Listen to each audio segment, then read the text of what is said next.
Bonjour, on va parler aujourd'hui de l'impact de la périménopause dans notre parentalité. Comment elle chahute notre façon d'appréhender les comportements de nos enfants, la relation de couple également, la patience qui s'émousse, notre manque de contrôle par rapport à ce qu'on était habitué à vivre avec notre corps et notre esprit.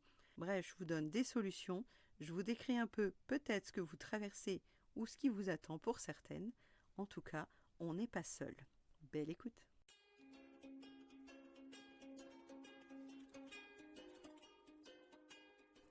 Bonjour, bienvenue sur Les Petits Plus Zen, le podcast pour faciliter et savourer sa vie en famille. Je m'appelle Séverine, je suis facilitatrice en parentalité après avoir été 22 ans professeure des écoles en maternelle REP+. Chaque semaine, je te propose ici des pistes et des thèmes approfondis sur la petite enfance, l'éducation et la communication pour que tu retrouves le plaisir des relations familiales sereines et épanouies. Une de mes missions est de t'aider à mieux comprendre et apaiser les émotions de chacun pour installer un équilibre entre tes besoins personnels et ceux de ta famille et enfin retrouver du temps pour toi. Je te partagerai aussi mon expérience en classe de maternelle, des découvertes apprises en formation et des outils inédits et actionnables facilement que j'ai créés au fil du temps à l'école et à la maison. Pour ne manquer aucun épisode, abonne-toi s'il te plaît sur ton application de podcast préférée et participe généreusement à la diffusion de mon travail en laissant un avis et une note de 5 étoiles. Pour plus de contenu, d'inspiration et de motivation, retrouve-moi aussi sur Instagram, Facebook et Clubhouse sous le nom Les Petits Plus Zen. Sur ce, je te souhaite une belle écoute.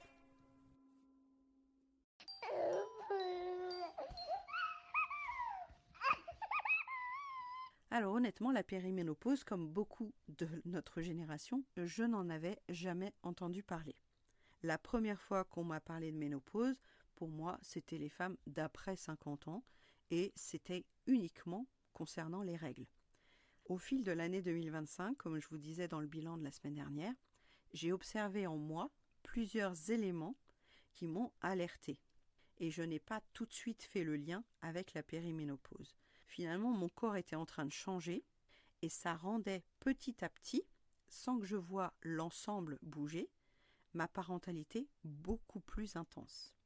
Parce que en dormant moins bien, en ayant des douleurs articulaires, en ayant des douleurs à la poitrine, en ayant un manque de concentration évident, une capacité à être patiente qui s'émoussait très rapidement, vous vous rendez compte que le contexte et l'état émotionnel dans lequel l'adulte est va très vite être déclenché par n'importe quel comportement normal, et je dis bien normal, de notre petit, de notre ado, alors que eux, je vous renvoie à l'épisode 67, ont un comportement qui reflète uniquement leur développement actuel intellectuel et leur capacité à mettre des stratégies en face de leurs besoins.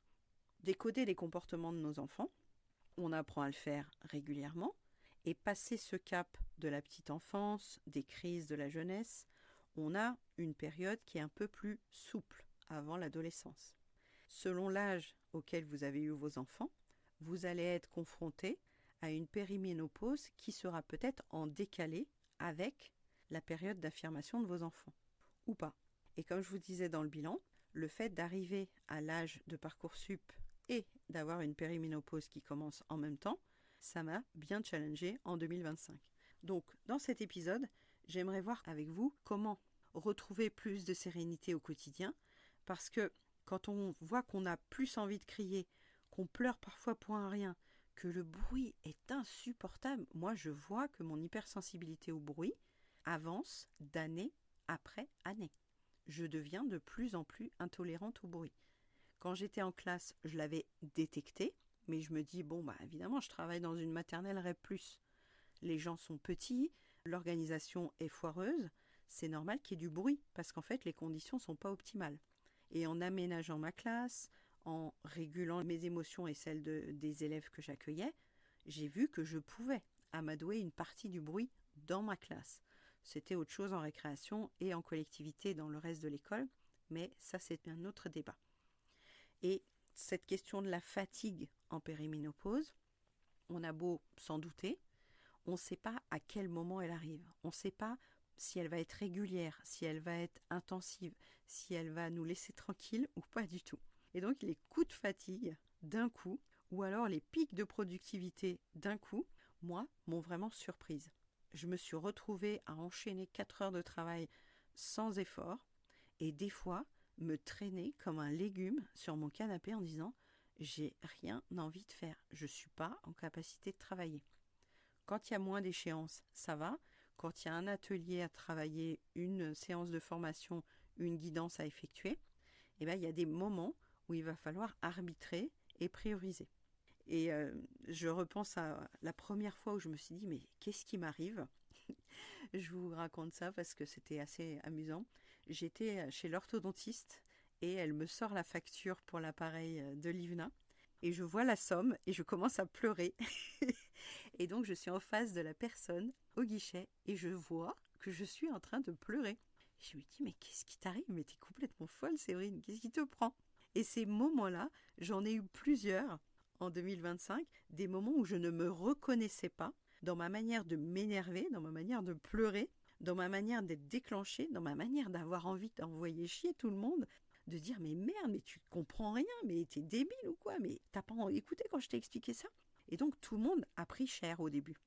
La petite a pris cher, la grande a pris cher, Chérie a pris cher, certains voisins, collègues ont pris des pics un petit peu plus acerbes que d'habitude et ça tranchait certaines fois beaucoup avec le comportement des 4 dernières années.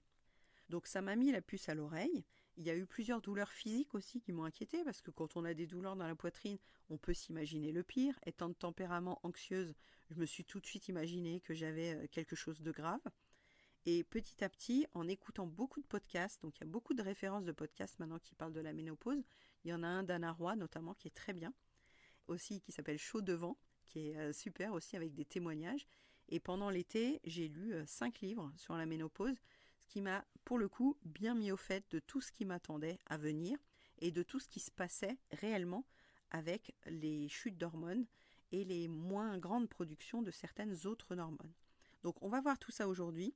Parce que cette sensation de perdre le contrôle de son corps, comme on est déjà dans une parentalité où on veut essayer de changer et de contrôler, vous voyez qu'à un moment, ça ne va pas passer.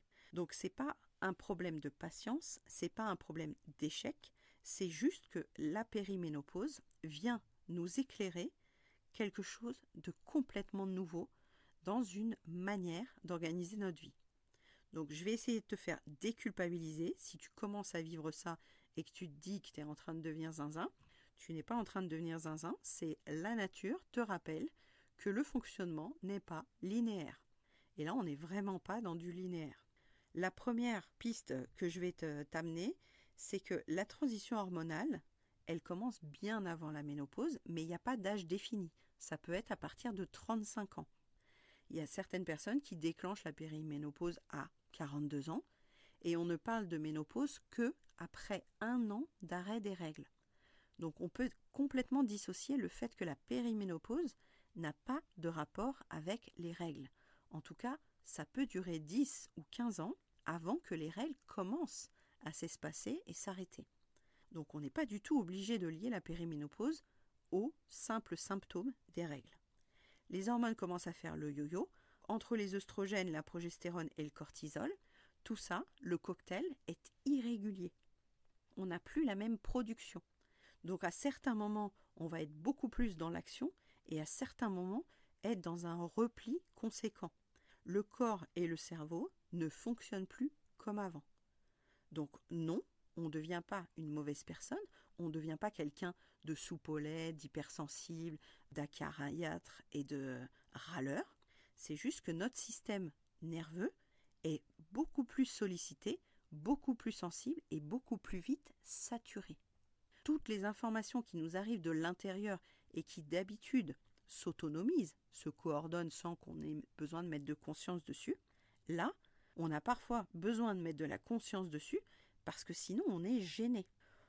Un des symptômes qui est le plus souvent représenté, c'est les bouffées de chaleur. Ce côté ne pas avoir froid, me promener en t-shirt, ne pas avoir de gilet, ne pas avoir de gros manteau, moi ça m'arrivait vraiment beaucoup avant. Mais là, il y a des moments où j'ai très chaud, très froid, très chaud, très froid. Et je me dis, waouh, la régulation de température est dysfonctionnelle. C'est assez surprenant. Et ça arrive vraiment au quotidien, parce que quand j'arrive dans la piscine, Je me sens bien. Quand je sors de la piscine, d'un coup, je grelotte. Quand j'arrive dans le vestiaire, c'est insupportable, il fait trop chaud. La douche, elle est trop chaude ou elle est trop froide. Quand on impose finalement des températures, je me sens assez mal. Donc je suis obligée, moi, parfois d'aérer, de retirer une couche de vêtements, de remettre une couche de vêtements, de remettre du chauffage pour essayer de coordonner la manière et l'ambiance dans laquelle je me sentirais sereine. Et mis bout à bout, tous ces petits détails, finalement, empêchent de se concentrer sur ce qu'on était en train de faire. Parce qu'en soi, c'est pas grave d'avoir chaud ou d'avoir froid.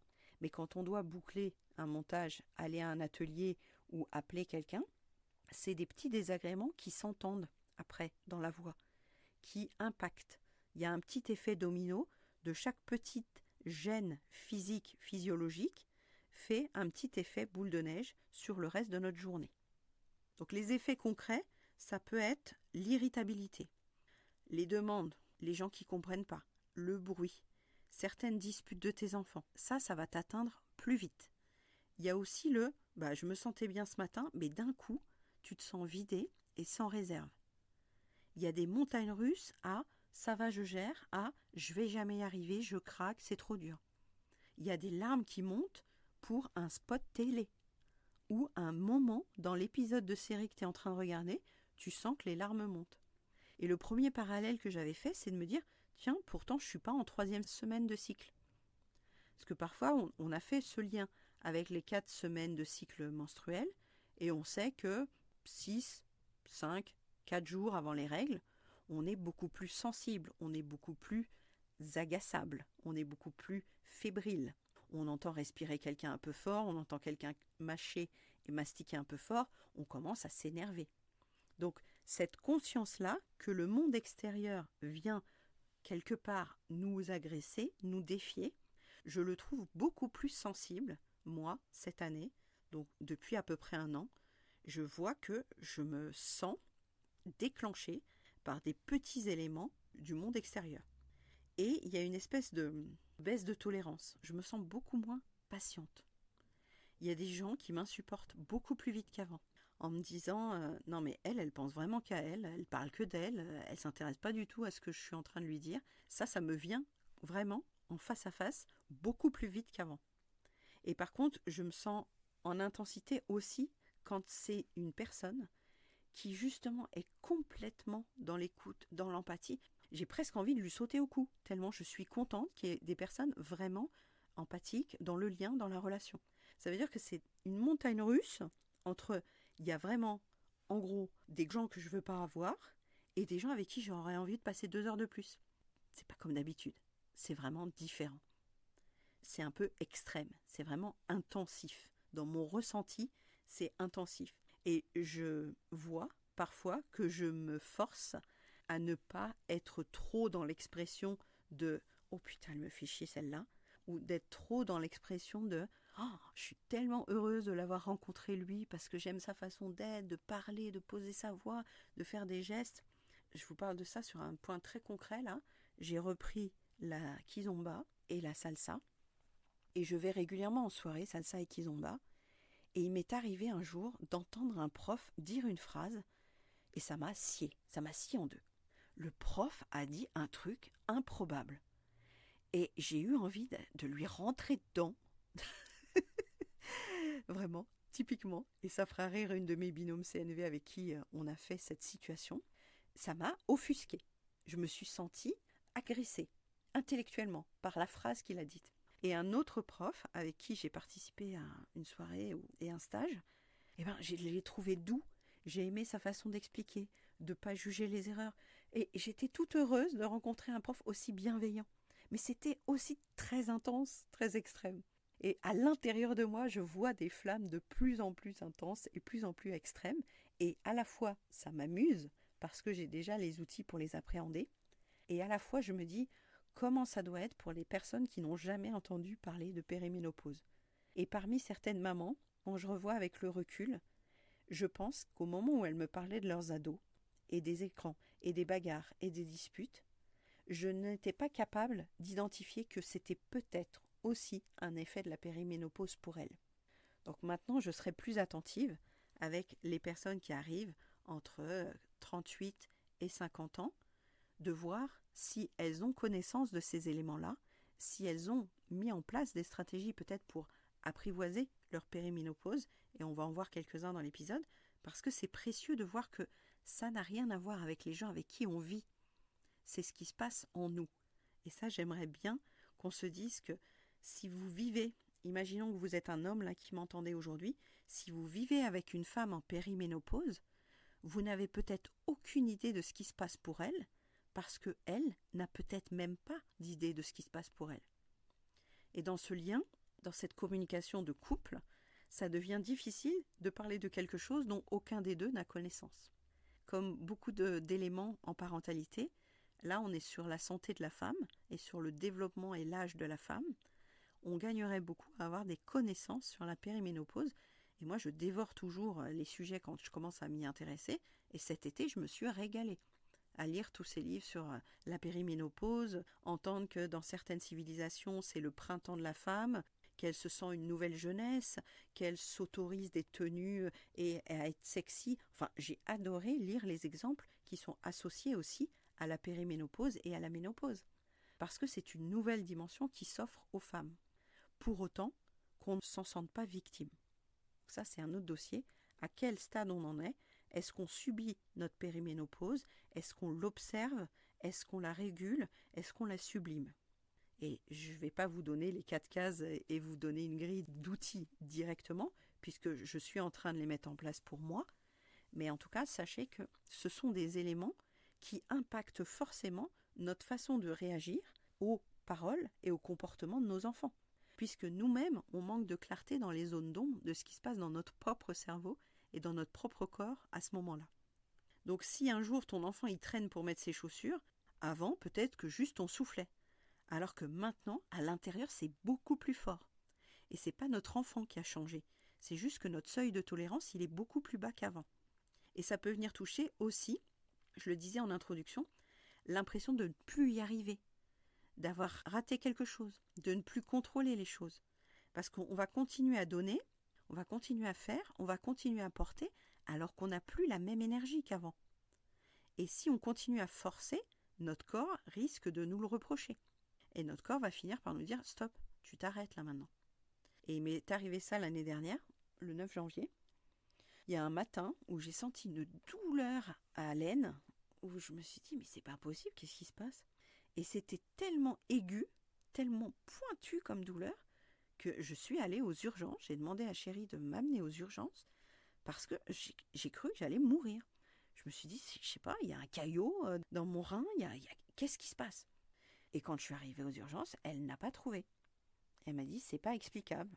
Donc elle m'a donné une radio à faire. Je suis allée faire une radio. Il n'y avait rien dans mes organes. On a fait la photo complète. Et mes organes n'avaient rien. Donc je pense qu'à ce moment-là, mon corps m'a envoyé un message en disant, tu devrais te calmer, Séverine. Tu devrais arrêter le rythme que tu t'imposes. D'enchaîner à ce stade aussi intense les réunions, les guidances, les ateliers, les conférences, les formations. Arrête-toi, ralentis, calme-toi. Sinon, je te préviens, ça va mal se passer. Et ceux qui ont vécu des épisodes de burn-out ou de dépression vont mieux reconnaître les signaux, pas forcément les respecter, mais mieux reconnaître les signaux. Et c'est vrai qu'il y a certains signaux comme celui-là, où je me suis retrouvée dans le lit d'hôpital, à me dire « Waouh, j'ai plus besoin de décider de ce qui va se passer les 2 prochaines heures. » Et je me suis entendue réfléchir à ça et je me suis dit « Waouh, Séverine, tu vas loin là. Hein. Tu as besoin d'être hospitalisée pour ne plus avoir de charge mentale pendant 2 heures. Il va peut-être falloir pivoter et te ressaisir. » Donc ça, c'était en janvier de l'année dernière. Je ne vous dis pas que j'ai résolu tout le problème parce que entre-temps, j'ai découvert qu'il y avait d'autres symptômes et que c'était la périménopause, etc. Mais là, on était dans la phrase « le corps nous rappelle à une vigilance et à quelque chose d'un plus doux ». Donc ce que je vous propose aujourd'hui, c'est de ne pas en faire plus, mais de commencer à voir les choses autrement, pour éviter d'aller à ce que notre corps nous crie dessus et nous fasse tomber quelque chose de beaucoup plus grave que simplement une périménopause. La première des clés, ça va être de baisser nos exigences. J'en parle beaucoup sur le podcast, notamment sur l'épisode sur nos attentes. Nos attentes sont souvent irréalistes. Parce que là, à ce stade-là, il va falloir lâcher du lest sur certains dossiers. Il va falloir choisir nos combats. Alors peut-être que les repas ne seront pas tous équilibrés. Peut-être qu'il y a certains soirs où on n'arrivera pas à rester calme. Peut-être qu'on ne sera pas patiente certains matins au moment de partir. Mais on peut aussi se dire, je fais de mon mieux. J'essaye de moins juger mon comportement parce que je suis en train d'ajuster à ma flexibilité physiologique, à mon système nerveux qui est en évolution. Donc de revenir à je fais avec les moyens actuels et je fais, si possible, dans l'intention d'être dans la douceur, dans la communication, mais parfois ça ne marchera pas. La deuxième, c'est de protéger notre énergie. Voyant qu'elle est fluctuante, on va peut-être dire plus souvent non à une activité en plus, à un projet en plus. On va peut-être aussi s'isoler pour être moins déclenché en stimuli, en sensoriel. Peut-être se mettre dans une pièce plus calme. Peut-être limiter les coups de fil. Peut-être se mettre dans un endroit où il y a moins de musique. Ça peut éviter d'impliquer une surenchère de stimulation qui nous ferait à la fin beaucoup d'énergie en moins. Moi, le bruit, en tout cas, ça a été un vrai déclencheur. Je me mets de moins en moins et je vois que les afterworks, ça commence à être difficile sur certains lieux. Quand il y a un brouhaha incessant pendant plus d'une heure, je ne tiens plus. Je suis fatiguée. Je n'ai plus envie de discuter quand il y a un brouhaha énorme. L'énergie va devenir donc prioritaire. Ce ne sera plus une option. Et les jeunes mamans ont vécu ça aussi au début, quand le sommeil était haché, quand c'était non-stop, les tétés, les couches, les soins. Il y a eu un moment où l'énergie était vraiment absorbée par l'extérieur. Là, je vous invite à voir, est-ce que je peux redevenir celle qui décide de comment je dispose de mon énergie? Je vous invite aussi, je l'ai fait assez tôt avec mon chéri, même si clairement jamais il avait entendu parler de ménopause et de périménopause encore moins. Et la génération actuelle sera plus au courant de ces fluctuations de femmes. Mais là, sur la génération des plus de 40 ans, je pense que c'est encore un mystère. De nommer ce qui se passe. De dire, écoute, là aujourd'hui, j'ai tout donné, là, je vais me coucher. D'assumer. J'ai fait ça au moins 4 fois en 2025. Je suis rentrée de formation. Je suis allée me coucher. J'ai dit, je ne peux pas m'occuper de la petite ce soir. Je ne peux pas discuter, faire une conversation de plus aujourd'hui. Je n'en peux plus. Je suis à bout. J'ai besoin de silence, j'ai besoin de repos, j'ai besoin de dormir. Donc heureusement, on est deux à la maison. Heureusement, il a pu adapter certaines fois son emploi du temps à mon rythme à moi, d'ateliers, de conférences, comme je te disais dans l'épisode du bilan. Mais nommer, expliquer que là, je n'ai plus de capacité pour discuter de ça, décider de ça ce soir. La plupart du temps, ça peut attendre le lendemain. La discussion, la décision, je pense que ça peut attendre le lendemain. Et d'expliquer, ça évite aussi les malentendus ou que l'enfant se sente rejeté ou que dans le couple, ça provoque d'autres tensions du genre « t'es jamais là, tu t'en fiches ». Bon, on va pas repartir sur le couple parce que sinon, on n'a pas sorti. Ce qui veut dire que dans la parentalité aussi, on va adapter à notre état du moment. Il y aura peut-être un peu moins d'improvisation parce qu'on sait au fur et à mesure ce qui nous fait du bien. De placer beaucoup de moments, de routines, d'instants, plaisir, douceur, pour que nos enfants puissent bénéficier aussi des moments où on va bien, mais peut-être quand notre seuil est très bas, de moins laisser la porte à des nouveautés, à des stimulations, à des endroits très riches, à des endroits qui vont nous déclencher, parce qu'on sait qu'on ne sera pas en capacité d'y réagir de manière positive, sans s'énerver. Et ça, c'est pas régresser, c'est s'ajuster intelligemment à notre situation factuelle, physique. Une des autres clés aussi, c'est de te créer des moments de qualité encore plus qu'avant. Tu sais que c'est un outil que je diffuse dans l'épisode 8, dans l'épisode 62, tu retrouveras les bases et vraiment plusieurs exemples, mais 15 minutes par-ci, par-là, pour faire le point. Qu'est-ce qui me reste comme chose à boucler ce soir pour que je sois satisfaite? Il y a trop de choses sur notre to-do list. Moi, maintenant, j'ai 3 choses sur ma to-do list quand je me réveille. Et j'en laisse que 3 parce que sinon, je développe un acharnement à la dopamine, une course à l'échalote vraiment dans ma journée, où je dois faire ça et ça et ça et ça. Eh ben non, la lessive, ça attendra demain. Le mail, ça attendra demain. Aujourd'hui, mon focus, c'est préparer le sac pour la formation de demain. Le focus, c'est aller chercher la petite à l'étude à 18h. Bref, réduisons les objectifs. Parce que sinon, si on se met en plus une pression à faire, on ne peut plus se concentrer sur ce qu'on est en train d'être.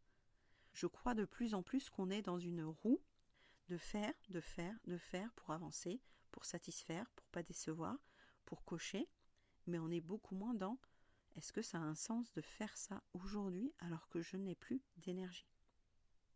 Les utopies, ça peut être aussi d'être moins sur notre téléphone, d'aller marcher, de respirer, d'écrire, de ne rien faire, des moments de rien. Et j'ai beaucoup de clientes qui me disent je sais pas faire ça, Séverine. Je sais pas m'asseoir sur le canapé sans rien faire. J'ai jamais fait ça. Parce que j'ai l'impression de ne pas être productive. J'ai l'impression de penser qu'à moi. Et ce serait vraiment un gros sujet. Si vous êtes confronté à ça, venez le travailler en séance individuelle. Parce qu'il y a beaucoup de mamans avec qui on s'est obligé à se poser pendant 10 minutes, 2 ou 3 fois par jour. Posez-vous 10 minutes. Qu'est-ce qui est urgent? Qu'est-ce qui est important? Et celles qui découvrent le podcast sur cet épisode-là, je peux vous renvoyer à la série aussi sur le temps, qui est de l'épisode 79 à 82. Il y a 4 épisodes pour mieux appréhender notre gestion du temps. Ensuite, comme piste, on va arrêter de croire qu'on doit traverser ça seul. Il y a beaucoup de ressources maintenant sur la ménopause et la périménopause. Je vous parlais de podcasts parce que moi je suis fan de podcasts. Il y a aussi des livres. Allez à la bibliothèque. Tapez sur Internet. Il y a Kiffe ton cycle avec Gaëlle Baldassari qui a fait un travail extraordinaire pour mieux comprendre nos périodes, notre syndrome prémenstruel, l'arrêt des règles, l'humeur, le postpartum. C'est des éléments clés qu'on ne connaît pas assez. Et on fonctionne comme ça, comme des automates, à croire que notre vie est régulière alors qu'on est soumis à des cycles qui changent tout. Il y a une semaine où on est en pleine puissance. Il y a une semaine où on est dans la communication, dans la séduction. Il y a une semaine où tout nous agace et tout nous déclenche. Et il y a une semaine où on se trouve nul au bout du rouleau, où on pleure, où on mange. Et ça, c'est énorme de le savoir. Elle a une métaphore qui s'appelle le surf, qui est extraordinaire pour ça. Donc si vous ne la connaissez pas, je vous invite à la suivre. Moi, je l'ai suivie dans plusieurs sommets et dans plusieurs épisodes de podcast. C'est génial à comprendre. Quand on connaît déjà le cycle, on comprend aussi ce qui va nous arriver à la périménopause et à la ménopause, puisque c'est la continuité, vous vous en doutez. Donc on peut parler, on peut se faire accompagner. Vous avez sûrement des amis à peu près du même âge qui commencent à avoir des symptômes aussi. Vous pouvez échanger en toute sororité de « est-ce que toi aussi tu as eu mal au sein vers 48 ans ? Est-ce que tu sens que tu transpires la nuit ? Est-ce que tu as l'impression que ton mari est insupportable quand il mâche sa viande et que ça claque dans sa bouche ?» Des petits détails. On se trouve en résonance avec des choses qui nous amusent finalement. On se dit mais c'est pas moi qui suis plus sensible, c'est le fonctionnement de mon corps qui est en train de changer. Il y a une transition à soutenir. Et quand on va s'entendre et s'écouter plus dans nos ressentis, on va peut-être un peu moins être déclenché, un peu moins crier. On va peut-être retrouver un peu de clarté mentale parce que moi j'avoue qu'il y a cette histoire de brouillard, ça m'arrive régulièrement. De me dire mais pourquoi est-ce que j'ai passé autant de temps là-dessus? Qu'est-ce que je voulais exactement? C'était quoi mon objectif? Et de manquer de clarté alors qu'avant c'était censé être clair, beaucoup plus clair les années précédentes. Et je me sentais parfois désalignée avec certains modes de fonctionnement ou certains projets qui m'ont été présentés, alors que maintenant, j'arrive plus spontanément à dire non, là, j'aurais pas de temps pour ça, ça m'intéresse pas, j'ai pas envie de le faire. On peut assumer, et j'ai l'impression que j'assumerai de plus en plus avec la périménopause de dire ça ne m'intéresse pas, c'est pas ma priorité. J'ai pas envie de participer à ce projet, ou j'ai plus envie de faire 3 afterwork la même semaine. Je n'y arriverai plus. C'est plus possible pour moi. Et on va redevenir du coup plus décideur de notre bien-être. Au lieu de suivre, on va être plus autonome et devenir acteur de notre quotidien un peu plus souvent.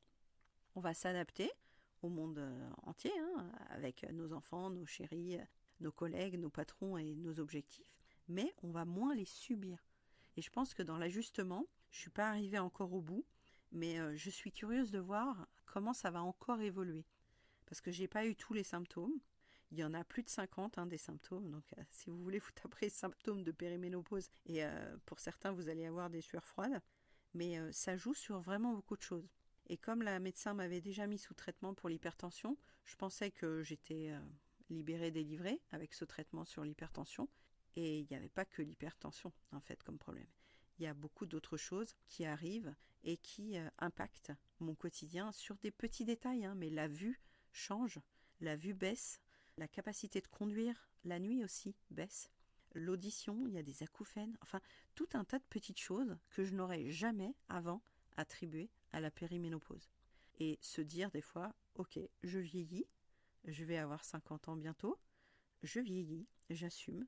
Pour les femmes, c'est peut-être encore difficile de se dire qu'on vieillit. Heureusement, il y a plein d'actrices et de rôles modèles qui enfoncent des portes là-dessus en disant qu'une femme de plus de 50 ans est non seulement rayonnante, compétente, valide et belle, et heureusement qu'elles font ce travail-là, parce que pour nous, qui avons été éduqués dans la femme doit être jolie, discrète, sage et calme, quand on a envie de crier sur tout le monde et de remettre des gens à leur place, on est dans un dilemme intérieur qui est parfois délicat et qui alimente une espèce de culpabilité ou d'impuissance ou de frustration ou les trois mélangés. Et comme vous voyez, plus on a de flammes et on ne sait pas par quelle action commencer. Donc si vous traversez ça actuellement, vous n'êtes pas seul. Je suis en train de traverser ça également. J'ai envie de vous dire que ce ne sera pas une faiblesse de traverser la périménopause, mais que c'est un signal qu'on doit écouter. Je pense que notre corps a besoin d'un nouveau rythme, a besoin d'une nouvelle façon d'avancer. Moi, je suis vraiment très contente d'avoir découvert aussi, et je ferai peut-être un épisode dessus, la méthode de la glucose révolution de Jessie Inchauspé, que j'avais entendu dans plusieurs podcasts. Donc vous pouvez l'écouter dans le podcast de la matrescence et de métamorphose. Et j'ai appliqué ça cet été, et depuis cet été, manger des protéines le matin, manger beaucoup plus de légumes, faire des légumes au four, retirer le beurre. On a complètement retiré le beurre de notre alimentation. Et boire des choses différentes dans un ordre différent, c'est un support qui m'a beaucoup aidé. Le fait de reprendre la salsa et la kizomba m'a beaucoup aidé aussi à me ressentir bien dans mon corps, dans ma façon de bouger, dans ma façon d'être une femme, dans ma façon de danser, d'être compétente, d'être forte. Et puis l'assertivité, on va dire, au quotidien, je ne vais pas dire que c'est nouveau parce que ça fait partie de mon travail aussi d'intervenante, de conférencière, de formatrice, mais je vois que mes mots sont parfois beaucoup plus incisifs qu'avant, notamment quand il y a des négociations sans fin. C'est un truc qui m'insupporte pour caler une date, par exemple en formation. Je suis de plus en plus tranchante en disant, écoutez, moi j'ai 5 autres villes, donc dans le calendrier c'est ou le 14 ou le 18, mais je ne peux pas vous proposer d'autres dates, vous choisissez laquelle. Je vais vraiment beaucoup plus droit au but qu'il y a 2 ans, où j'aurais dit, rappelez-moi quand vous aurez choisi une date, je m'adapterai. Non, à un moment, je sens que je ne suis plus là pour m'adapter aux autres. Je suis aussi là pour dire, ça c'est possible pour moi, ça c'est pas possible pour moi. Et des fois, ça me fait peur de voir à quel point je suis devenue un petit peu forte, ferme et autoritaire. Et à d'autres moments, je me dis, il est temps. Je pense qu'il est temps dans notre vie d'assumer qu'on ne peut pas être là, disponible pour tout le monde, alors que pour nous-mêmes, on est très peu disponible. Donc ça rebouclera avec beaucoup d'épisodes que vous avez peut-être entendus. Je vous invite après celui-là à peut-être réécouter celui sur le besoin de contrôler, sur les attentes irréalistes, si vous êtes curieuse, et de terminer par comment s'accorder des temps de qualité avec soi-même, qui était l'épisode 62. En tout cas, on ne redeviendra pas celle qu'on était avant. On perd aussi une partie de ce que nos enfants deviennent et grandissent si on nie notre réalité et notre énergie du moment. Parce que pour pouvoir être à leur écoute et les accompagner eux, je crois qu'il faut qu'on fasse aussi du chemin vers nous-mêmes et nous accompagner, nous, à être plus sensibles avec nous-mêmes, à être plus douces avec nous-mêmes, parce que comme on est à fleur de peau, si on ne se prend pas en charge nous-mêmes, on risque à nouveau de porter la responsabilité sur les autres autour de nous. Et vous savez que c'est l'erreur fondamentale qu'on a vue sur les émotions, de croire que les autres peuvent résoudre nos émotions ou que nous, on peut résoudre les émotions des autres. Donc, soyons notre propre médecine dans la périménopause. Il existe des traitements pour la ménopause, mais pas pour la périménopause. Néanmoins, si vous avez un bilan de santé bientôt, un médecin traitant ou votre sage-femme, vous pouvez poser toutes ces questions-là sur la périménopause, de plus en plus de professionnels se forment et sont capables d'entendre la parole aussi des femmes qui traversent cette périménopause. On n'est pas seul, on n'est pas cassé, on est juste en évolution, en transition vers ce que les Asiatiques disent le printemps de la femme, et c'est tellement joli. Si cet épisode t'a parlé, partage-le peut-être à une maman qui se demande ce qui lui arrive, et puis viens me dire sur Instagram par exemple, est-ce que pour toi c'est la même chose? Est-ce que tu as d'autres symptômes? Et comment ça agit sur ta parentalité au quotidien? Je te souhaite beaucoup de courage, et si tu veux travailler ça en séance individuelle, tu es la bienvenue. À très vite, au revoir.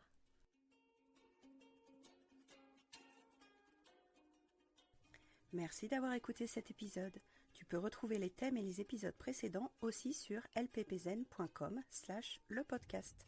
Pour soutenir mon travail, je t'invite à noter, commenter et partager le podcast, notamment sur ton application préférée, comme Apple Podcast par exemple. Ton soutien est important pour moi pour permettre à d'autres parents de retrouver la sérénité en famille. On se retrouve pour un prochain épisode très bientôt, et en attendant, prends bien soin de ta cheminée des émotions et de ton arc-en-ciel des besoins. À très vite.